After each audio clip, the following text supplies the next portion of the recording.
করেছি গত 20 বছর এমন একটি শিক্ষা প্রতিষ্ঠান দাঁড় করাতে যেটাকে অনুসরণ করবে অন্যেরা, সেরকম যেন ভালো হয়। মোরাল এবং ভ্যালিউ বেসড এডুকেশন যেন আমি ইসরায়েলটা ইউনিভার্সিটি এবং সম্প্রতি যে ইসরায়েলটা ইন্টারন্যাশনাল স্কুল করেছি, এটার মূল লক্ষ্যই হলো ভ্যালিউ বেসড এডুকেশন। নৈতিক অবক্ষয় তো তিলে তিলে অনেক বছর ধরে হয়েছে, এখন একেবারে আমরা কালো গহ্বরে আছি। সেটা থেকে তুলে আনতে হলে ওই শিশুদের মাঝেই কাজটা শুরু করা প্রথম দরকার। আমি জানি অনেকে করছে, অনেক স্কুল করছে, অনেক কলেজ করছে, আমিও সে জায়গায় একজন। আমার স্কুল এবং ইউনিভার্সিটি দিয়ে, ইউনিভার্সিটিতে আমি দাঁড়ি করিয়েছি এথিক্যাল লিডারশিপ একটা গ্র্যাজুয়েট অ্যাট্রিবিউট হিসেবে। এটা এখন বললে বোঝানো অনেক লম্বা সময় চলে যাবে। আপনারা শুধু ইসরায়েলটা ইউনিভার্সিটি গ্র্যাজুয়েট অ্যাট্রিবিউটস যদি ওয়েবসাইটে দেখেন, আপনারা জেনে যাবেন যে একটা বিশ্ববিদ্যালয় শুধু ডিগ্রি দেয় না, শুধু ডিগ্রি দেবার জন্য কাজ করছে না। তারা একটা ছাত্র বা ছাত্রীকে, শিক্ষার্থীকে মানুষের মতো মানুষ করবার চেষ্টা করছে। চেষ্টায় সফল হচ্ছি কিনা সেটা জানি না, কিন্তু চেষ্টা করছি। তো সেই জায়গায় আপনাদের সবাইকে আমন্ত্রণ জানাই আজ।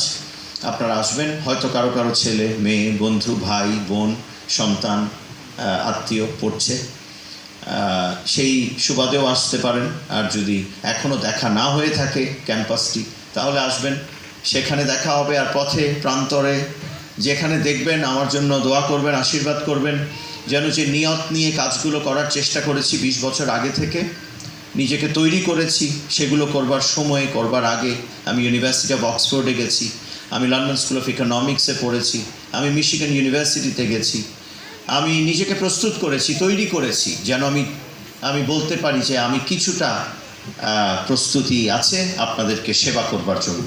সেটা বিশ্ববিদ্যালয়ের মাধ্যমে হোক, সেটা আজকে যেটা করছি রাজনীতির মাধ্যমে হোক। কিন্তু নিজেকে প্রস্তুত করা ছাড়া সামনে আসা এবং নেতৃত্ব দেবার চেষ্টা করা উচিত না। মনে প্রাণে বিশ্বাস করি এবং আপনাদের পাশে, আমি জানি এটা সকলের চিন্তা। আমি সকল জেনজির চিন্তাগুলোকে সার্ভের মাধ্যমে বুঝে নিয়েছি। এখন কিভাবে সেই বোঝাটাকে আমি আমার কাজে এবং আমাদের কাজে সেটার প্রতিফলন ঘটাতে পারবো, সেটা নিয়ে খুব চিন্তিত।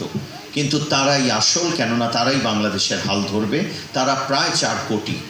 এই 4 কোটি মানুষ, তাদের অবশ্যই তারা সব বোঝে সেটা বলছি না, কিন্তু যতটুকু বোঝে, যেই বিষয়ে তারা মনস্থির করেছে সেটি হচ্ছে দুর্নীতিবিহীন রাষ্ট্র চায়। নেতাদের দেখতে চায় তারা শুধু নিজেদের পকেট ভারী করবে না, শুধু নিজেদের চিন্তা করবে না, তারা মানুষের জন্য করবে। তারা চায় ট্র্যাক রেকর্ড আছে, যার কাজ করবার অভিজ্ঞতা আছে, তাকে তারা রাজপথে, মাঠে, রাষ্ট্রে এবং বিভিন্ন সংসদে দেখতে চায়। তারা দেখতে চায় আলোকিত মানুষ সংসদে তাদের প্রতিনিধি হিসেবে। এই কটির কম্বিনেশন ঘটাতে হলে আমাদের আরও 5-10 বছরের কাজ আছে। আমি দেখতে পাচ্ছি সেভাবে আমরা তৈরি হইনি, গত 17 বছরও তৈরি হইনি। আসলে থমকে গেছে বিভিন্ন আমাদের এই প্রসেসটা গত 54 বছরে, বিভিন্ন সময়ে, বিভিন্নভাবে, বিভিন্ন গতিতে চলেছি। অতএব এখন যদি কাজ শুরু করি, আমার মনে হয় আরও 5-10 বছর লাগবে সেই ধরনের একটা সংসদ দেখতে। কিন্তু চেষ্টা আমাদেরকেই করতে হবে, জনমত আমাদেরকে তৈরি করতে হবে, আওয়াজ আমাদেরকেই তুলতে হবে। আমরা অপেক্ষা করে থাকলে চলবে না যে আমরা পেয়ে যাব সব কিছু। আমাদেরই বলতে হবে আমরা কি চাই। যখন আপনারা বলবেন আপনারা কি চান, তখন সমগ্র বাংলাদেশের প্রধান মানুষগুলো, যারা গুরুত্বপূর্ণ, যারা সিদ্ধান্ত নেয়, তারা বলবে মানুষ তো এটা চায়। তাই আরেকটা বিপ্লব দরকার এবং সম্ভব হলে আমাদের খুব শীঘ্রই নিজেদের আওয়াজ খুব তাড়াতাড়ি বলা দরকার যে আমরা কি চাই। নাহলে আবার পুনরাবৃত্তি ঘটবে, একই জিনিস ঘটবে 54 বছর ধরে যা যা ঘটেছে, বিশেষত গত 17 বছর ধরে যা যা ঘটেছে। আমরা সেই ধরনের বাংলাদেশ আর চাই না, যেই দলই করি। আমি জানি যে দিকেরই মানুষ হোক, যেই চিন্তাই থাকুক, আমরা এই জঞ্জাল তো ফেরত চাই না, আমরা কখনোই চাই না। আমি রাজনীতিতে দলীয় কথা বলছি না আর কি। আমি বলছি আমরা আমাদের দেশকে নরওয়ের মতো দেখতে চাই, আমরা আমাদের দেশকে সিঙ্গাপুরের মতো দেখতে চাই, আমরা আমাদের দেশকে সুইডেনের মতো দেখতে চাই।